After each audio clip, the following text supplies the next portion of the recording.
Class 9 का second unit है cyber safety या साइबर सिक्योरिटी, जिसमें आपके पास एक चैप्टर है और ये आपके हाफ ईयरली एग्जामिनेशन के सिलेबस में इंक्लूड है। सेकंड यूनिट तक आएगा, तो ये चैप्टर आपका लास्ट चैप्टर होगा हाफ ईयरली एग्जामिनेशन के सिलेबस का, दैट इज़ ऑनलाइन सेफ्टी।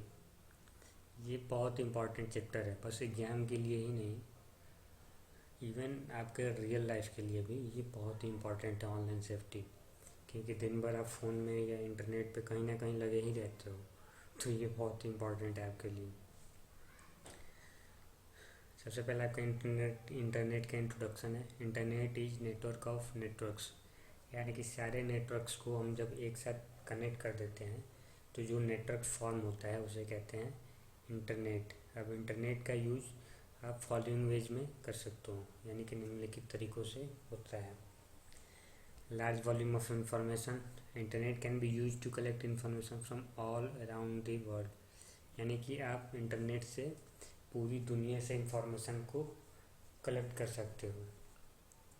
ये इंटरनेट का एक यूज़फुल बेनिफिट है आप कह सकते हैं, या फिर ये एक तरह का यूज है। फिर आपका न्यूज़ एंड जर्नल्स के लिए भी आपका इंटरनेट यूज होता है।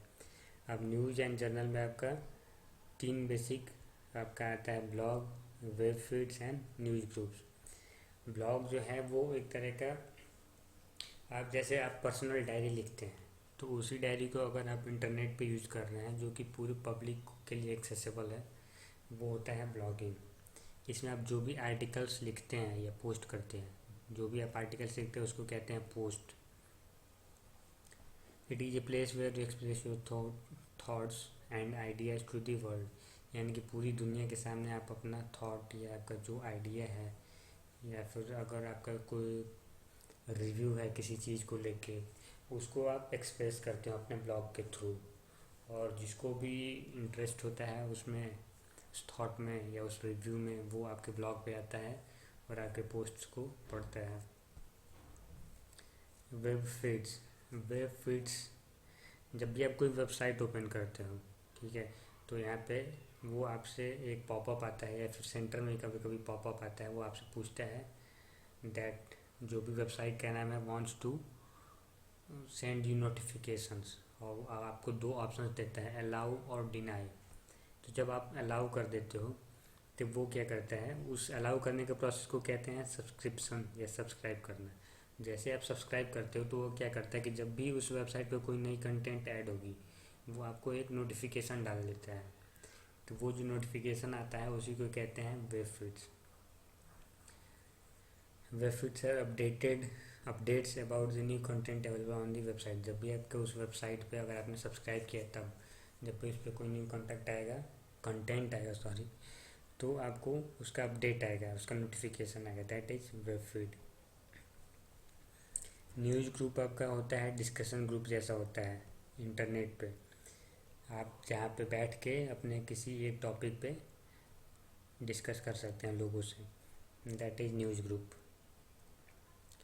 इलेक्ट्रॉनिक मोड ऑफ कम्युनिकेशन, इसमें तो बताना नहीं है, आप दिन भर में कहना नहीं, अनलिमिटेड टाइम यूज़ करते रहते हैं व्हाट्सएप एंड ऑल, तो दैट इज आपका electronic mode of communication. Online banking के लिए भी आपका इंटरनेट यूज होता है, आप एक जगह बैठे बैठे अपने घर से किसी को भी पैसे ट्रांसफ़र कर सकते हैं, दैट इज ऑनलाइन बैंकिंग।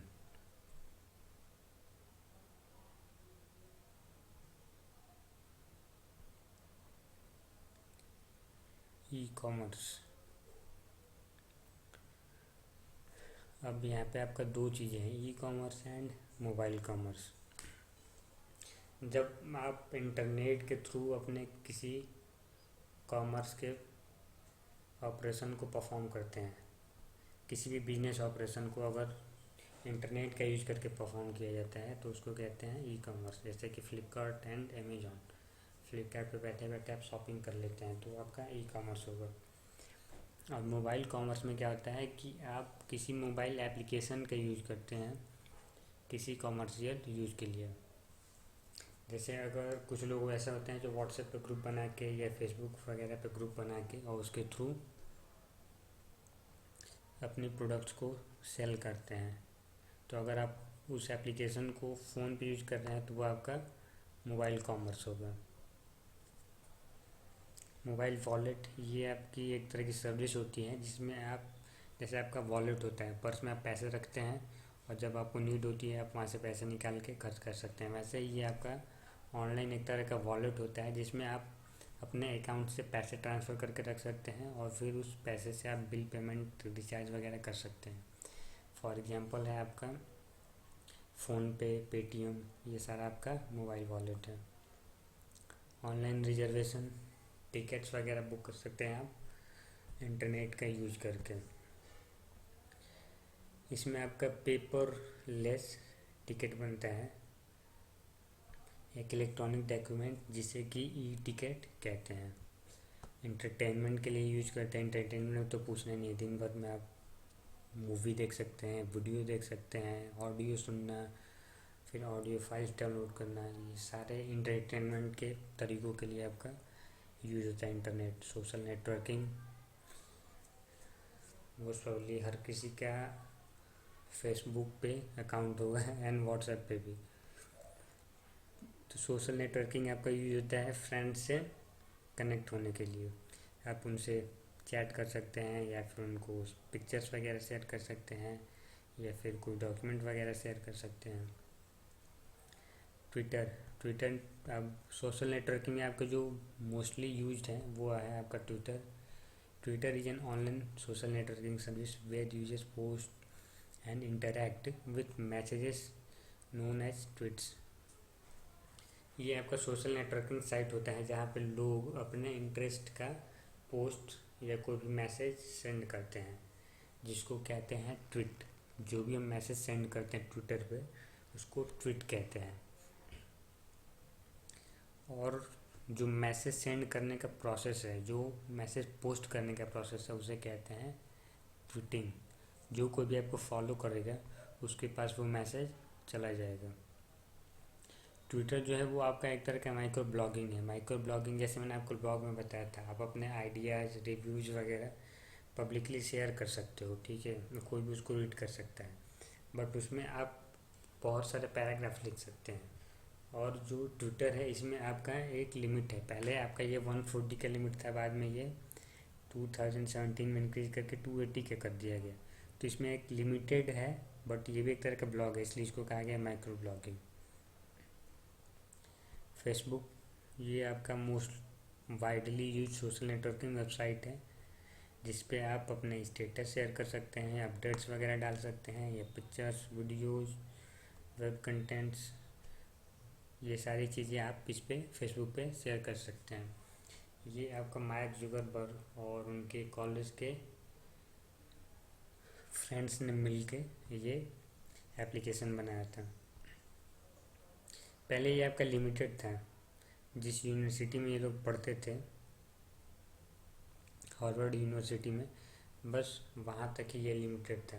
बस वहाँ के लोग इसको एक्सेस कर सकते थे। फिर धीरे धीरे इसको एक्सपेंड करते गए ये लोग, एक्सपेंड करते करते ये पूरी दुनिया में एक्सपेंड हो गया। तो अभी ये इग्नोर करना है। यहाँ पे लिखा हुआ है आपका इंस्टाग्राम। यहाँ पे लोगों से आपको पता चल रहा होगा। It is A popular social networking website owned by Facebook Incorporation. It was created by Kevin Systrom and Mike Krieger and launched in October 2010. अक्टूबर 2010 में इन दोनों लोगों ने मिल के इंस्टाग्राम बनाया था, जिसको बाद में फेसबुक ने परचेज कर लिया। This app allows users to upload photos and videos which can be edited with various filters, organized with tags and location information। यानी कि आप इसमें अपने फ़ोटोज़ और वीडियोज़ को अपलोड कर सकते हैं, जिसमें आप वेरियस फ़िल्टर का यूज़ करके आप एडिट कर सकते हैं और टैग्स वगैरह लगा के या फिर लोकेशन का इंफॉर्मेशन डाल के उसको शेयर कर सकते हैं। टैग्स का मतलब जैसे आप हैशटैग जो कहते हैं, हैशटैग समथिंग, वो आपका टैग है। वो टैग का बड़ा यूज होता है, आप उस टैग के थ्रू किसी भी कंटेंट को डायरेक्टली सर्च कर सकते हैं। YouTube is an American video sharing website. Chad Hurley, Steve Chen and Jawed Karim created this service in February 2005। ये आपका 2005 में इन लोगों ने मिलकर बनाया था। ये अमेरिका की एक वीडियो शेयरिंग वेबसाइट है जिसे नवंबर 2006 में गूगल ने खरीद लिया था। व्हाट्सएप भी आपका अब फेसबुक का है। WhatsApp messaging is a freeware cross platform messaging and voice over IP, यानी कि आईपी का मतलब होता है इंटरनेट प्रोटोकॉल। इस पर आप अपनी वॉइस को भी शेयर कर सकते हैं, यानी कि वॉइस कॉल कर सकते हैं। ओन्ड बाई फेसबुक, ये आपका फ्रीवेयर है, यानी कि आप इसको फ्री इंस्टॉल करके यूज कर सकते हैं। क्रॉस प्लेटफॉर्म का मतलब होता है कि हर प्लेटफॉर्म पे इसको यूज कर सकते हैं, phone, computer, tablets. It allow sending of text message, पे आप टेक्स्ट मैसेज सेंड कर सकते हैं, वॉइस मैसेज कर सकते हैं, वॉइस एंड वीडियो कॉल कर सकते हैं, इमेजेस और डॉक्यूमेंट्स वगैरह शेयर कर सकते हैं। इवन अपना लोकेशन तक आप इस पर शेयर कर सकते हैं। साइबर सेफ्टी, इसमें एक क्वेश्चन आ सकता है, what do you understand by cyber safety and why it is important. Cyber safety क्या होता है और ये इम्पॉर्टेंट क्यों होता है। Cyber safety is the safe use of internet और digital communication tools in order to keep personal information safe and secure. यानी कि आप जब भी ऑनलाइन कम्युनिकेशन कर रहे हैं या किसी भी टूल का यूज कर रहे हैं कम्युनिकेशन के लिए ऑनलाइन, तो आप उसको सेफली यूज करें, that is cyber safety. It is all about being safe on the internet. इसका मतलब ये है कि आप जब भी इंटरनेट कर रहे हैं तो आप इंटरनेट का यूज कर रहे हैं, सॉरी, तो आप इंटरनेट पे सेफ रहें, उसी चीज़ को कहते हैं साइबर सेफ्टी। अब ये इम्पॉर्टेंट क्यों है।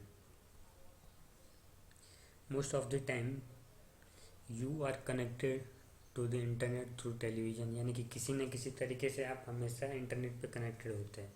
अगर आपके पास स्मार्ट टेलीविज़न है तब भी आप इंटरनेट पे कनेक्टेड हैं, टैबलेट, फ़ोन, प्रिंटर वगैरह यूज कर रहे हैं अगर आप, तब भी आप इंटरनेट पे कनेक्टेड हैं, यानी आप हमेशा most of the time internet पे कनेक्टेड होते हैं।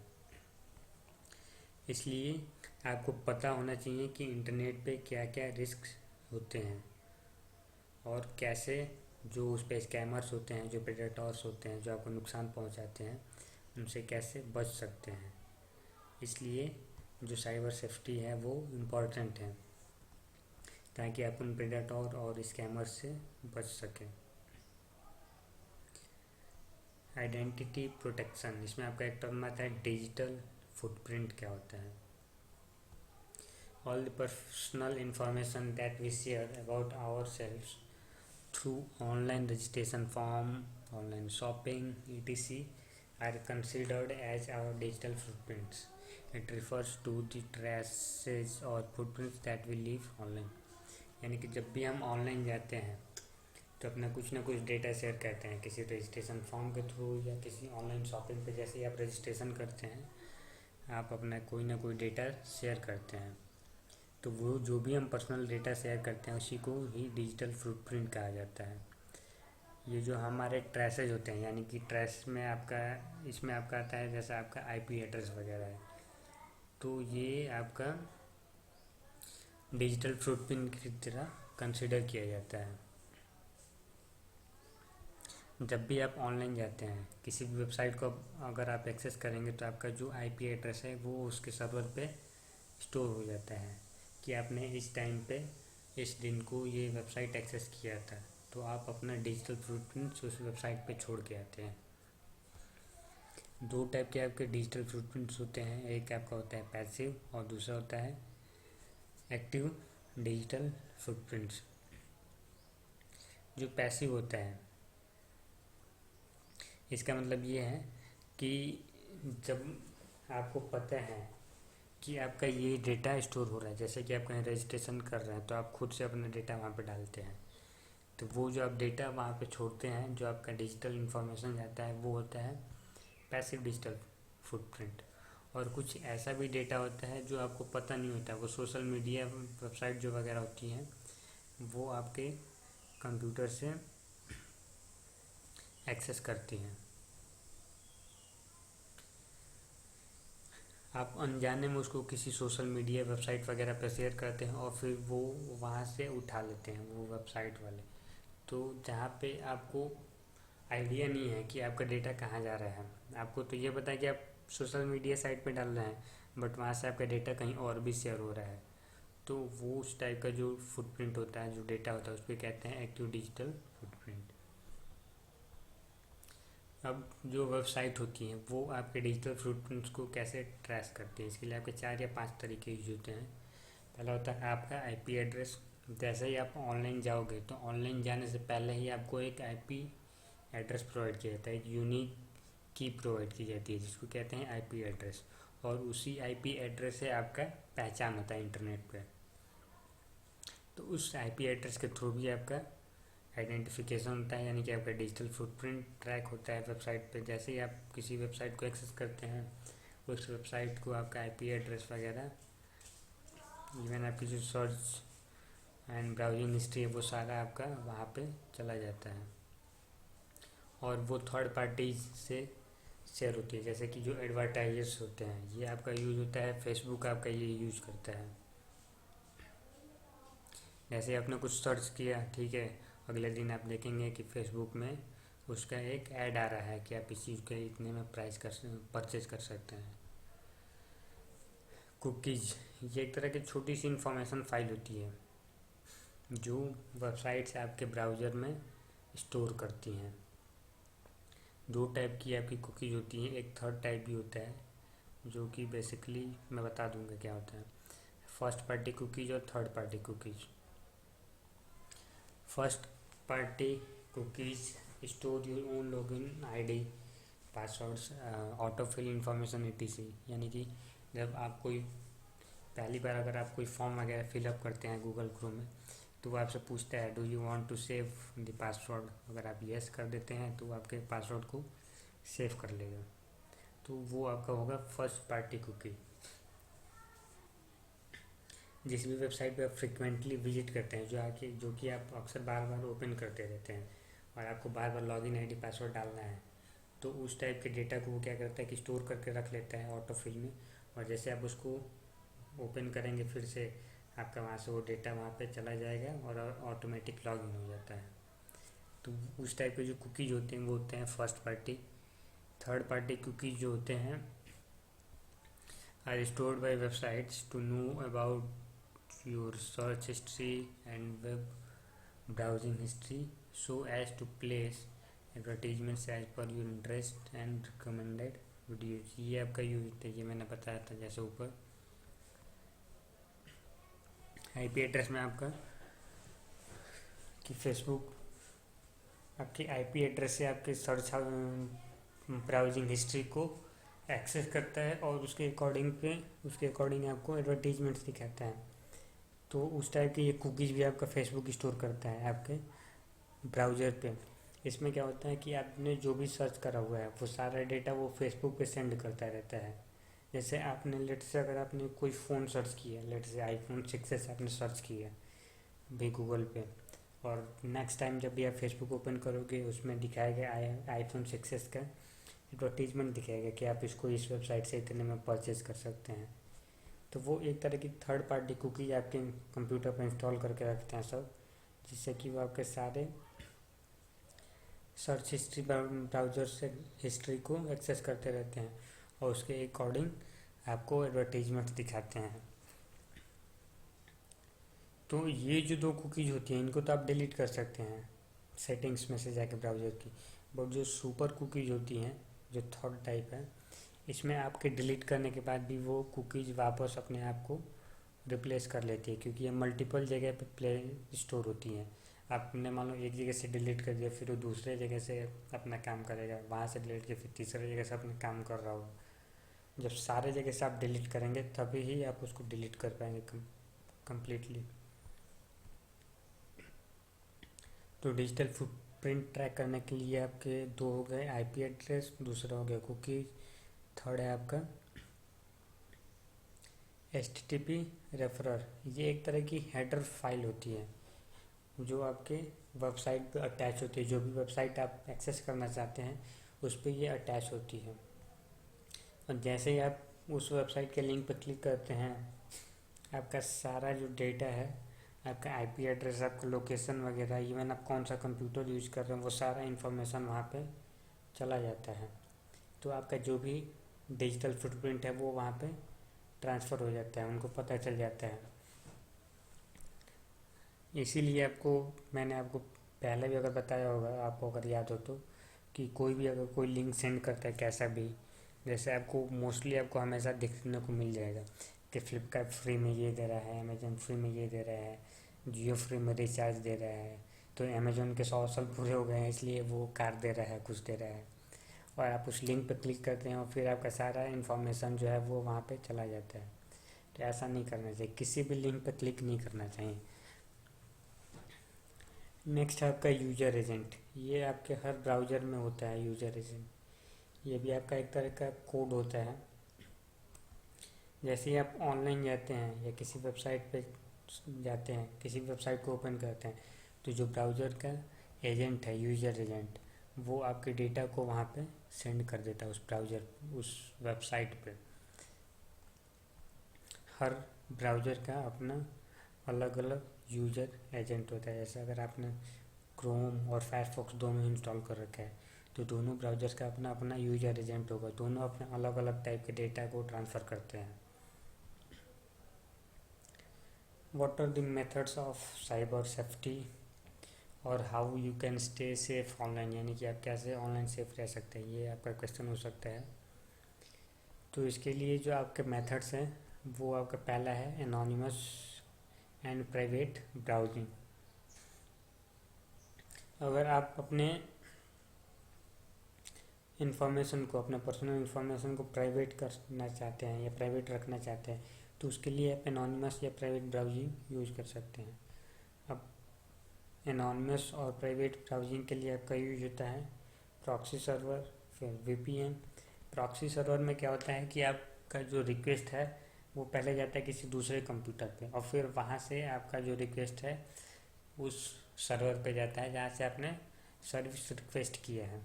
फिर वहाँ से अब जो उस सर्वर पे जो डेटा जाएगा वो उस कंप्यूटर के जाएगा जिस पे आपने प्रॉक्सी सेट कर रखा है। जैसे मान लो आपके पास 2 कंप्यूटर है, ठीक है, आपका एक पर्सनल कंप्यूटर, एक ऐसा है जो ऐसे ही है, जनरल यूज के लिए। तो आपने उस दूसरे कंप्यूटर को प्रॉक्सी बना दिया, और आप जब भी सर्विस का रिक्वेस्ट करेंगे तो आपकी रिक्वेस्ट पहले जाएगी दूसरे कंप्यूटर, फिर वहाँ से जाएगी सर्वर पे। तो जो वो सर्वर है उसको लगेगा कि जो दूसरा वाला कंप्यूटर है वहाँ से वो डेटा आ रहा है, और आपका जो डेटा है वो आपका डेटा सेफ रहता है। फिर जब वहाँ से रिक्वेस्ट वापस आएगी आपके जनरल पर्पज़ वाले यूज वाले कंप्यूटर पे, फिर वहाँ से वो रिसीव होगी आपके कंप्यूटर पे, आप उसको यूज कर सकते हैं। तो दैट इज एनोनिमस ब्राउजिंग। फिर आपका VPN यूज होता है। VPN में क्या होता है कि आपका जो भी डेटा ट्रांसमिट होता है वो इंक्रिप्टेड होता है, उसको हर कोई एक्सेस नहीं कर सकता है, तो वो थोड़ा सा सिक्योर हो जाता है। फिर जो आपका एक और मेथड है वो है इनकॉग्निटो ब्राउजिंग। इनकॉग्निटो ब्राउजिंग में भी आपका जो डेटा वगैरह है वो ट्रैक नहीं होता है, आपकी ब्राउजिंग हिस्ट्री स्टोर नहीं होती है, कुछ भी स्टोर नहीं होता है आपके कंप्यूटर पे। इनकॉग्निटो ब्राउजिंग अगर आपको क्रोम यूज करना है तो आप यहाँ 3 डॉट्स पर क्लिक करके और नीचे न्यू इनकॉग्निटो टैब में, ये न्यू इनकॉग्निटो विंडो में क्लिक करके यूज कर सकते हैं। ये आपके फ़ोन में भी सेम होता है। क्रोम ओपन करो, ऊपर से 3 डॉट्स पे क्लिक करो और ओपन न्यू इनकॉग्निटो टैब पे क्लिक करो। या फिर जो कंप्यूटर आपका शॉर्टकट है उसके लिए यूज होता है कंट्रोल शिफ्ट एन।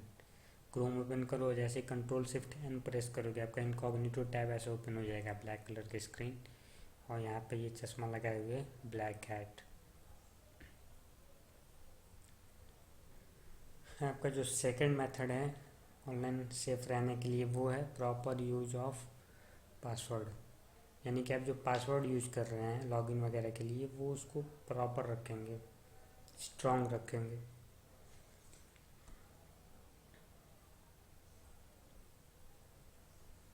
तो आप अपने पासवर्ड को कैसे स्ट्रॉन्ग बना सकते हैं उसके लिए कुछ टिप्स बताए गए हैं।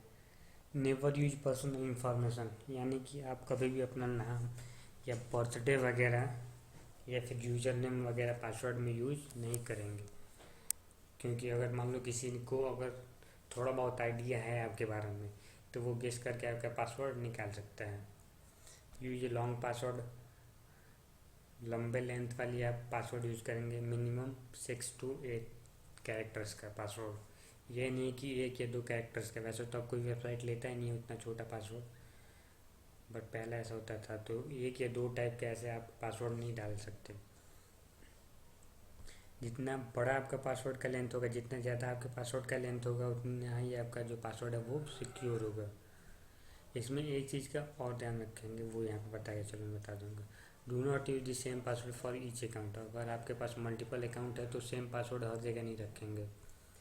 कम्बिनेशन ऑफ अल्फान्यूमेरिक कैरेक्टर्स, जब भी आप पासवर्ड बना रहे हैं तो लेंथ तो उसका लंबा होना चाहिए, उसके साथ साथ आप ट्राई ये करेंगे कि अल्फ़ाबेट्स और नंबर और स्पेशल सिंबल्स, ये तीनों का कम्बिनेशन आप यूज करें उसमें।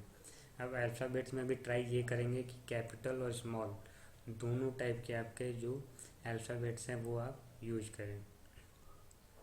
रैंडम कम्बिनेशन, ट्राई ये करेंगे कि आपका जो कम्बिनेशन है वो रैंडम है, यानी कि कोई गेस ना कर सके। What do understand by confidentiality of information, why it is important. Confidentiality of information से क्या मतलब है और ये क्यों इम्पोर्टेंट है। तो कॉन्फिडेंशियलिटी ऑफ इंफॉर्मेशन से मतलब है कि प्राइवेसी ऑफ इंफॉर्मेशन, जो भी हम ऑनलाइन किसी सोशल नेटवर्किंग वेबसाइट के थ्रू या किसी भी वेबसाइट के थ्रू शेयर करते हैं, उसकी प्राइवेसी से मतलब है कॉन्फिडेंशियलिटी ऑफ इंफॉर्मेशन। अब ये क्यों इम्पोर्टेंट है। हम जो भी डेटा शेयर करते हैं पर्सनल इन्फॉर्मेशन, वो वल्नरेबल हो सकता है। वल्नरेबल होता है, हो सकता है का मतलब है कि हमारे खिलाफ हथियार की तरह यूज किया जा सॉरी हथियार नहीं, हथियार की तरह कहीं कहीं कह सकते हैं आप कि उसको एक एज ए वेपन लोग यूज करते हैं।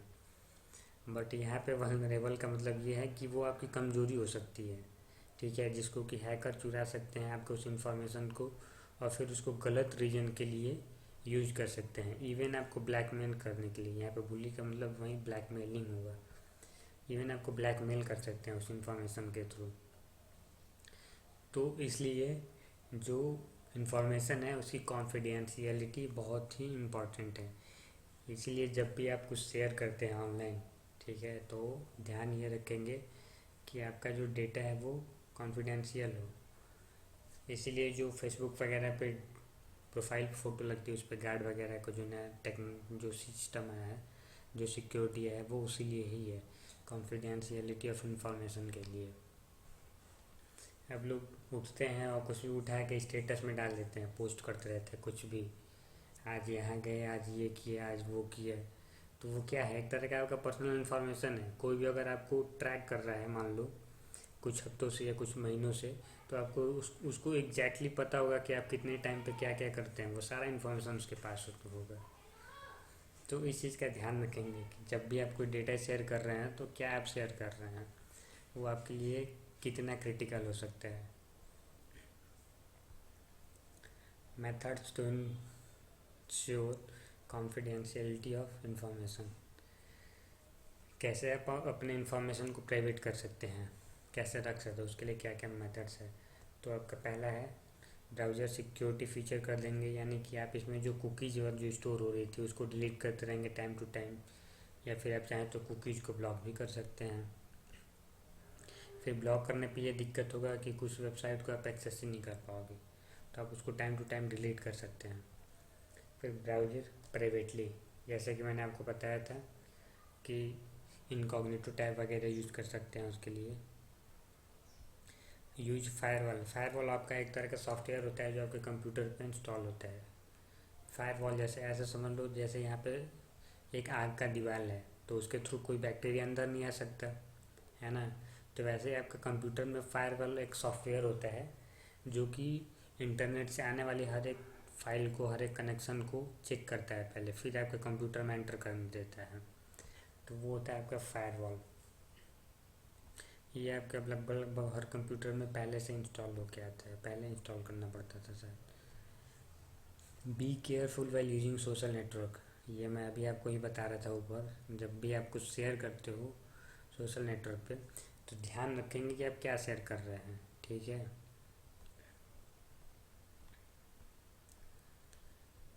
Ensure secure websites when dealing with critical information, जब भी आप अपनी कोई क्रिटिकल इन्फॉर्मेशन शेयर कर रहे हैं तो इस चीज़ का ध्यान रखेंगे कि जैसे आप मान लो अगर कोई ऑनलाइन पेमेंट वगैरह कर रहे हैं तो ध्यान रखेंगे कि जो वेबसाइट है उसके आगे HTTPS लगा हो, HTTPS लगा होगा और सामने एक लॉक का ऐसे बटन लगा होगा, लॉक जैसा, ऐसा लगेगा जैसे वो ताला वहाँ पे लगा हुआ है।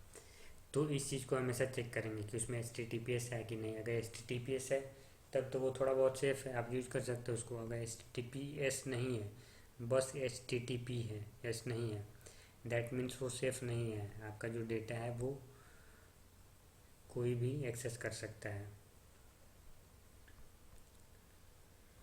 कॉशियसली चेक ईमेल्स, यानी कि जब भी आप ईमेल चेक करते हैं, ओपन करते हैं, जैसे कोई भी लिंक होता है आप क्लिक करके डायरेक्ट ओपन कर लेते हो, तो ऐसा नहीं करना चाहिए।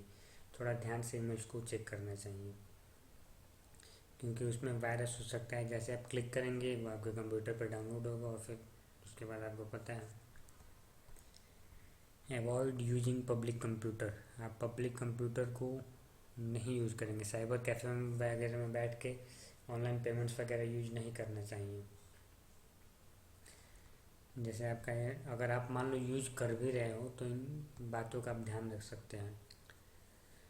आप इनकॉग्निटो विंडो में ब्राउज कर सकते हैं अगर आपको कभी यूज करना भी पड़ रहा है। ऐसा तो आप अवॉइड करेंगे कि यूज नहीं करें। अगर मान लो अर्जेंट हुआ, यूज करना ही पड़ गया, तो ध्यान रखें कि इनकॉग्निटो विंडो में यूज करें। अपना लॉगिन डिटेल वगैरह किसी से शेयर ना करें। फिर जो पासवर्ड को सेव करता है उस फीचर को डिसेबल कर देंगे गूगल ब्राउज़र के सेटिंग से जाके। और ट्राई ये करेंगे कि अपना जो पर्सनल इन्फॉर्मेशन है वो पब्लिक कंप्यूटर पे एंटर या शेयर ना करें। बिन अपने कंप्यूटर को ऐसे ही स्क्रीन छोड़ के नहीं जाएंगे पूरा। अगर आप यूज भी कर रहे हैं तो लॉग आउट वगैरह जा करके ही आप उस कंप्यूटर को लीव करेंगे। अगर आप कंप्यूटर यूज कर लेते हैं तो यूज करने के बाद अपनी ब्राउजिंग हिस्ट्री और कुकीज़ को डिलीट कर देंगे, लॉग आउट कर देंगे जब भी आप कंप्यूटर लीव करेंगे उससे पहले। नेक्स्ट है आपका do not give vital information on wireless network, यानी कि अगर आप वायरलेस नेटवर्क यूज़ करें जैसे रेलवे पे या रेलवे स्टेशन पे या साइबर कैफ़े पे या फिर एयरपोर्ट्स वगैरह पे अगर वाईफाई आप यूज़ कर रहे हैं तो वहाँ पे अपनी कोई भी वाइटल का मतलब है इम्पॉर्टेंट इन्फॉर्मेशन शेयर नहीं करेंगे। Use digital signature and security certificates. Digital signature क्या होता है? डिजिटल सिग्नेचर जो है वो एक डिजिटल कोड होता है जिससे कि ये पता चलता है कि आपका जो डॉक्यूमेंट है वो ओरिजिनल है, वो इनक्रिप्टेड होता है एक तरह से। उसका इनक्रिप्शन का दो की जनरेट होता है, एक पब्लिक एक प्राइवेट। एक आपके पास रहता है और पब्लिक उसके साथ शेयर होता है, ठीक है। और फिर उस की को यूज करके ही आपका जो डॉक्यूमेंट है वो वेरीफाई होता है कि वो सही है कि गलत है। वो होता है आपका डिजिटल सिग्नेचर। अब नेक्स्ट है आपका मैलवेयर्स एंड वेबसाइट। मालवेयर क्या होता है? मालवेयर एक तरह का प्रोग्राम होता है, ठीक है, जो कि आपके कंप्यूटर पे बिना आपको पता लगे इंस्टॉल हो गया है। और उसके बाद क्या होता है कि आपका जो कंप्यूटर है वो कभी कभी ऐसा होता है कि वो नॉर्मल स्पीड से स्लो हो जाता है या फिर बार बार अपने आप रीस्टार्ट होने लगता है।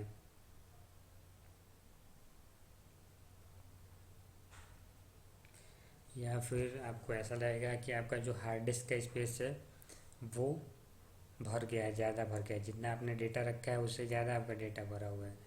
दैट मीन्स आपके कंप्यूटर पे या आपके डिवाइस पे मालवेयर है। मालवेयर या वायरस आपके कंप्यूटर पे इन फॉलोइंग वेज के थ्रू एंटर कर सकते हैं। जब आप कोई फाइल वगैरह शेयर करते हैं तब भी वायरस आ सकता है या मालवेयर आ सकता है। जब आप कोई मैलिशियस वेबसाइट पे जाते हैं तब भी आपके कंप्यूटर पे वायरस स्टोर हो सकता है या आ सकता है। या फिर अगर आप कोई स्पैम ऑन ईमेल ओपन कर देते हैं तो उस ईमेल में अगर कोई अटैचमेंट लिंक होगा, जैसे आप उस पर क्लिक करेंगे वो फाइल डाउनलोड हो जाएगी और जो वायरस वो आपके कंप्यूटर में एक्टिव हो जाएगा। जब आप फ्री गेम्स वगैरह डाउनलोड करते हैं तो उसके साथ में भी आपका वायरस वगैरह आता है।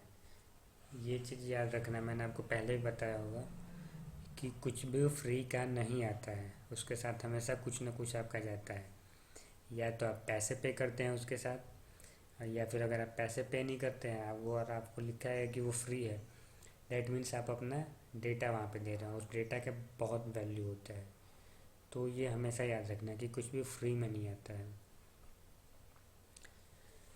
Installing mainstream software applications without reading licence agreements thoroughly, यानी कि आप लाइसेंस एग्रीमेंट पढ़े बिना ही कोई भी सॉफ्टवेयर इंस्टॉल कर लेते हैं तो कभी कभी ऐसा होता है कि उसमें वायरस होता है, उन्होंने वो चीज़ लाइसेंस में मेंशन किया होता है, बट उनको पता है कि कोई भी लाइसेंस पढ़ता नहीं, बस डायरेक्ट डाउनलोड क्लिक करता है और फिर आप उस वायरस को डाउनलोड कर लेते हैं। मालवेयर आपके बहुत टाइप के हो सकते हैं। पहला है आपका कंप्यूटर वायरस,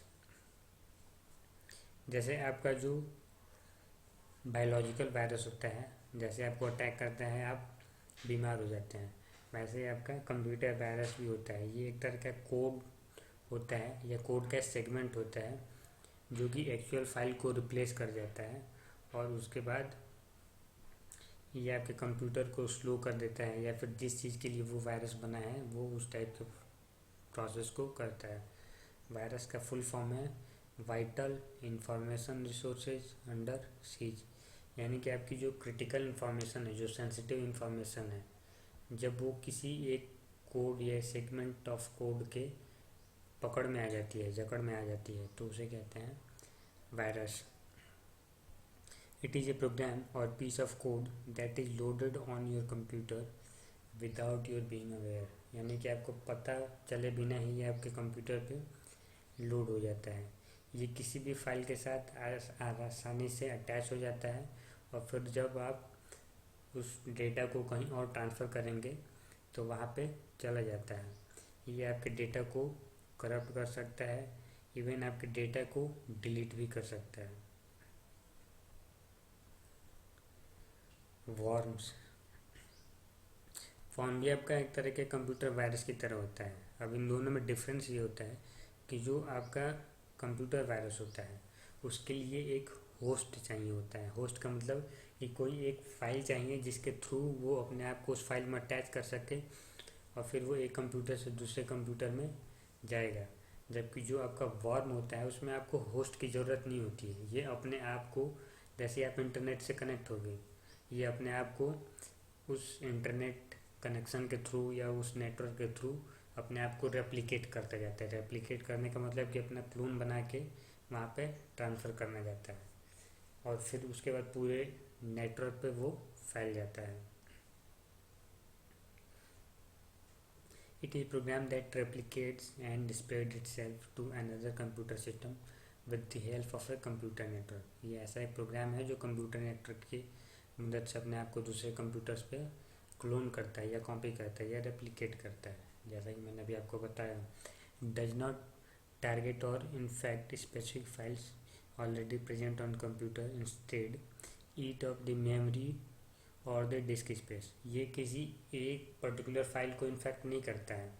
जो आपका कंप्यूटर वायरस था वो किसी एक पर्टिकुलर टाइप के फाइल को इन्फेक्ट करता था। ये क्या करता है कि ये आपके पूरे मेमोरी का स्पेस को भर देता है, अपने आप की कॉपी बनाता रहता है, इतनी कॉपी बनाता है कि आपकी पूरी मेमोरी को भर देगा, तो वो होता है वॉर्म। ये मोस्टली आपका ईमेल्स के थ्रू ट्रैवल करते हैं एक जगह से दूसरी जगह। ट्रोजन हॉर्स, ट्रोजन हॉर्स आपका आता है गेम के साथ। In many cases Trojan horse installs a software called a keystroke logger to capture and store all keyboard activity and mouse clicks. ये अपने साथ एक सॉफ्टवेयर इंस्टॉल करता है जिसको कहते हैं की स्ट्रोक लॉगर। ये क्या करता है सॉफ्टवेयर कि आप जितने भी क्लिक्स करेंगे अपने कीबोर्ड पे और अपने माउस पे, उन सारे क्लिक्स को स्टोर करता रहता है। और ये आप समझ सकते हैं कि फिर पासवर्ड चुराने के लिए कितना बढ़िया तरीका है। किसी भी एक गेम वगैरह में आपको ट्रोजन हॉर्स डाल के दे दिया और फिर अगर आप कुछ लॉगिन कर रहे हैं तो आप जो भी पासवर्ड डालेंगे उसको वो स्टोर करता रहेगा और स्टोर करके वो ट्रांसफ़र कर देगा अपने ओनर के पास। स्पाईवेयर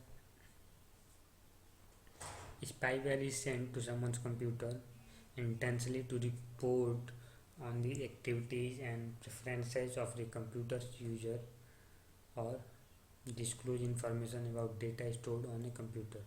ये इंटेंशनली जो यूज़र होता है उसके कंप्यूटर पर सेंड किया जाता है।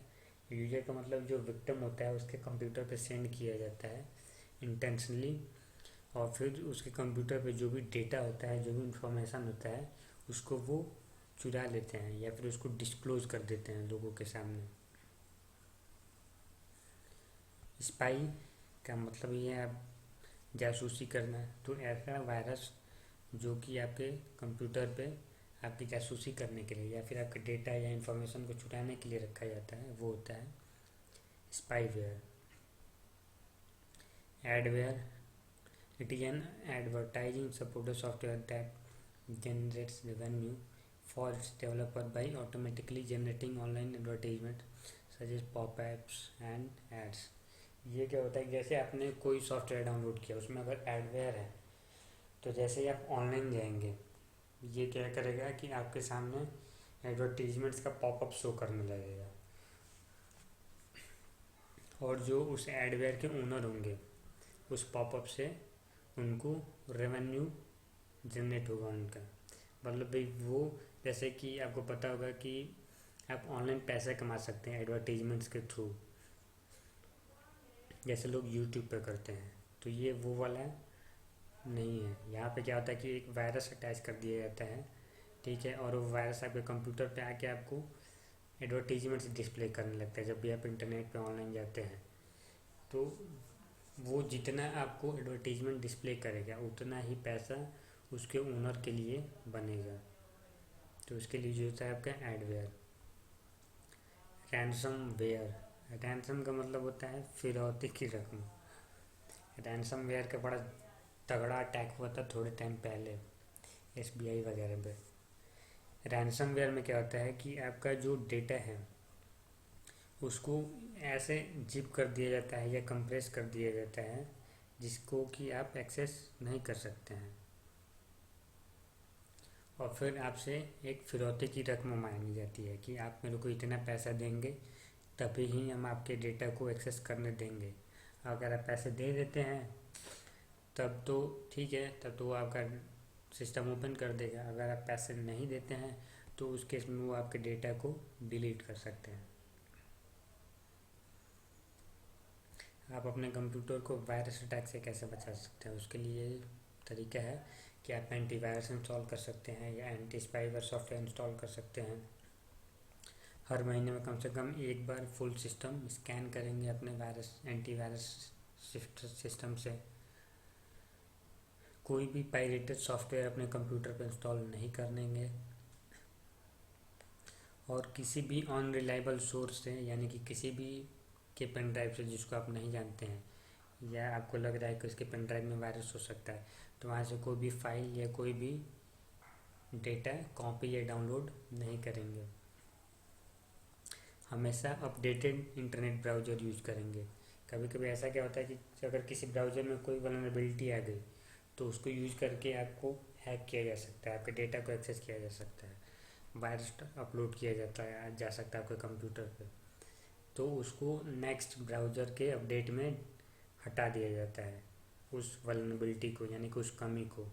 तो इसलिए हमेशा ये ट्राई करनी चाहिए कि आपका जो ब्राउज़र है वो हमेशा अपडेटेड हो। हमेशा अपने डेटा का एक बैकअप लेकर दूसरे डिवाइस पे स्टोर करना चाहिए, जिससे कि अगर आपका डेटा कभी करप्ट भी हो गया तो आप वहाँ से उस डेटा को रिस्टोर कर सकें। इंस्टॉल फायरवॉल मैंने आपको बताया था, एक सॉफ्टवेयर प्रोग्राम होता है जो कि इंटरनेट के ट्रैफिक को चेक करता है कि उसमें कोई वायरस या कोई फिशिंग अटैक तो नहीं है। तो उसके लिए आपको फायरवॉल इंस्टॉल करना पड़ेगा अगर आपके कंप्यूटर पर इंस्टॉल नहीं है तब। साइबर क्राइम क्या होता है? कोई भी क्राइम जो किसी इलेक्ट्रॉनिक डिवाइस या इंटरनेट का यूज करके कमिट किया जाता है उसे कहते हैं साइबर क्राइम। अगर यूएस डिपार्टमेंट ऑफ जस्टिस के वर्ड्स में देखा जाए तो cyber crime is an act, यानी कि साइबर क्राइम एक एक्ट होता है ऑफ क्रिएटिंग, डिस्ट्रीब्यूटिंग, अल्टरिंग का मतलब होता है चेंज करना, stealing, misusing and destroying information through the computer manipulation of cyber space. Cyber space जो आपका इंटरनेट का वर्ल्ड होता है उसको कहते हैं साइबर स्पेस। जैसे आपका एक फिजिकल वर्ल्ड है जिसमें हम रहते हैं, अर्थ वगैरह, वो है आपका फिजिकल स्पेस। वैसे ही इंटरनेट का एक वर्चुअल वर्ल्ड है जहाँ पे सारे आपके वेबसाइट्स वगैरह, आपके जितने भी इंटरनेट ऑनलाइन कंटेंट है वो सारे वहाँ पे डिसाइड करते हैं। उस वर्चुअल स्पेस को कहते हैं साइबर स्पेस। तो साइबर स्पेस में डेटा के मैनिपुलेट करके अगर आप किसी का data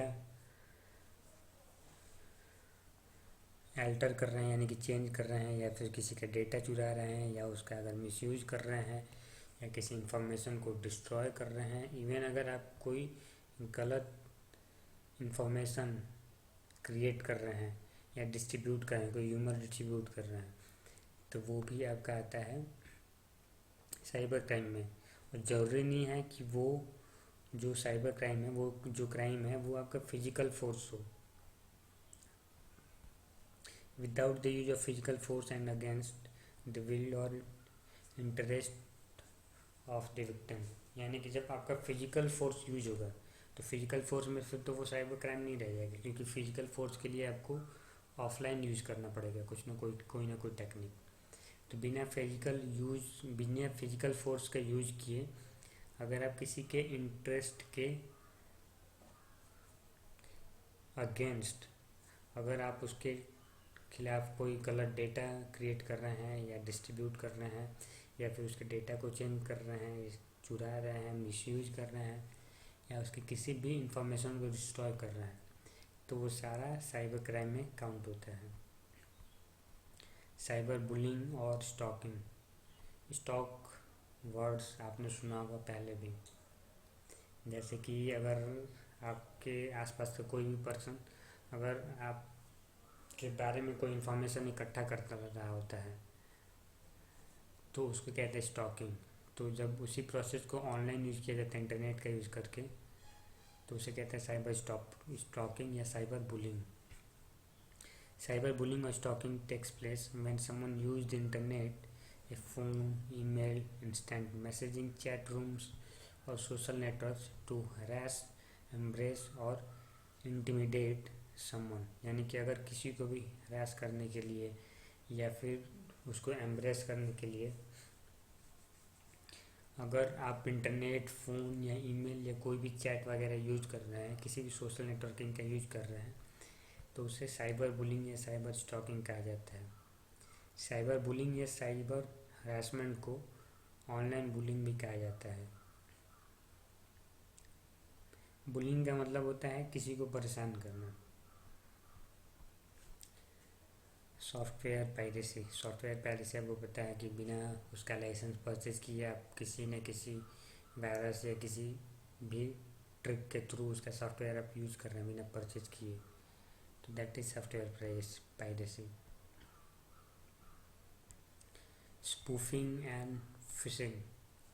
Spoofing refers to the techniques used to gain unauthorized access to the computers by sending messages to a computer with an IP address indicating its authenticity। यानी कि अगर किसी भी कंप्यूटर का अगर हम एक्सेस ले रहे हैं तो उस पर एक IP एड्रेस सेंड करके, जिससे कि उसको ये लग रहा है कि ये जो IP एड्रेस है वो ऑथेंटिकेटेड है उस कंप्यूटर को एक्सेस करने के लिए, उसे कहते हैं स्पूफिंग। अनऑथराइज्ड यानी कि आप ऑथराइज्ड नहीं है उसको एक्सेस करने के लिए।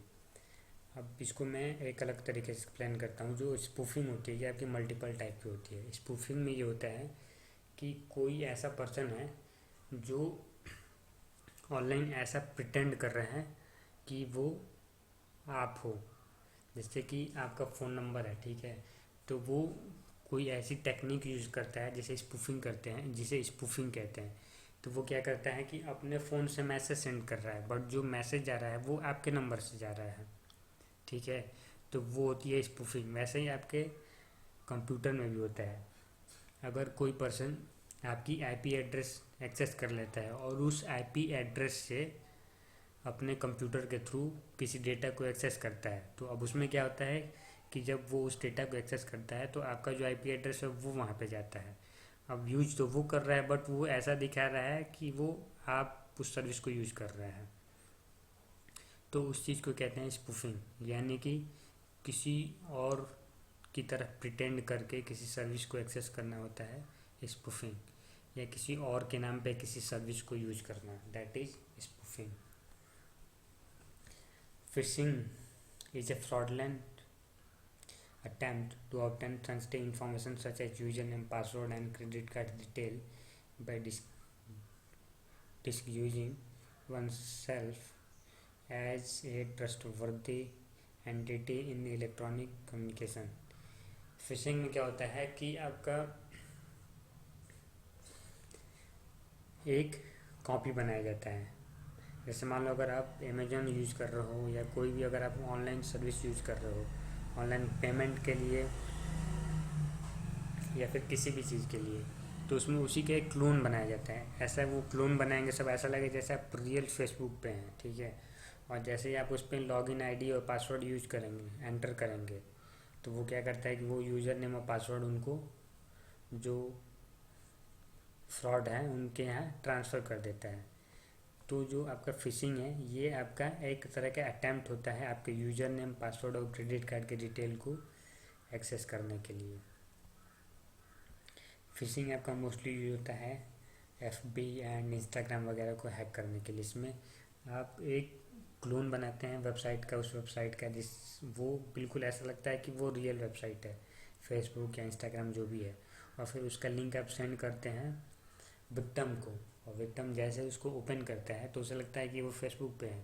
और जैसे ही उसको लॉगिन करेगा तो आपने उसमें कुछ ऐसा डाल रखा होता है जिससे उसको थोड़ा सा लालच जैसा आता है कि ये ऑफ़र है, आप अपने फेसबुक पे इस चीज़ को अगर पोस्ट करेंगे तो आपको ये ऑफ़र मिलेगा।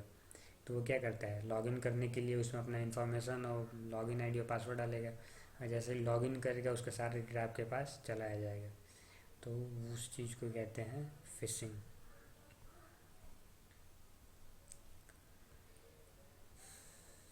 Reporting cyber crimes. Cyber crime को आप चाहे तो अपने लोकल पुलिस स्टेशन में जाके फाइल कंप्लेंट करवा सकते हैं। अब जो बहुत सारे स्टेट्स हैं उनके यहाँ एफ आई आर यानी कि ऑनलाइन या इलेक्ट्रॉनिकली आप भी एफआईआर दर्ज करवा सकते हैं। बस आपको वेबसाइट ओपन करना है और फिर वहाँ पे अपना एफआईआर लॉग कर लेंगे और कंप्लेंट कर सकते हैं। तो इस चैप्टर में बस इतना ही है। आपको अगर कोई डाउट है तो यहाँ से आप देख सकते हैं ग्लोसरी में। ग्लोसरी जो है ये इस पूरे चैप्टर का समरी है। एंड स्टिल इसके बाद भी अगर आपको कोई डाउट है तो फिर आप मेरे से पूछ सकते हैं।